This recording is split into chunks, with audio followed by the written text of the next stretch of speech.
Ito po yung ating, ano to kuya? Molding. Kuan. Ito. Beam. Beam molding pala ito. Ayan, so ito. Anong size dito kuya? Kuan na. 6 6 by 6 by 21. 6 by 6 by 21. 21 ang haba. Mm. Ayan, 6 by 6 by 21 pala ito ang haba.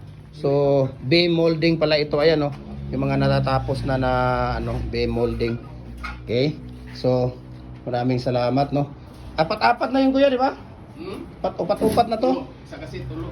Dahil tulo din ka bricks. Aw, duwara ka bricks. Ang. Ay, upat raman to. So, duwara ka bricks. Dua. Duwara. Ay, mali ditong pintada na to. Di pa ka na. Ano, unsa man na Nadia? Para mali. Kana, ay, butang na dito lukaw. So, upat ka.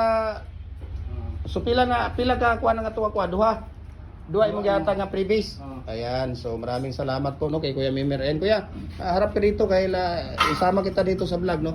Si Kuya Mimer po ang gumagawa dito no. So papasalamat tayo sa kanya at siya ay nabigyan tayo no Luzon, Visayas, Mindanao kasi sa ibang bansa nagpapadala tayo ng molder. So maraming salamat and God bless po kay Kuya Mimer. Ayan.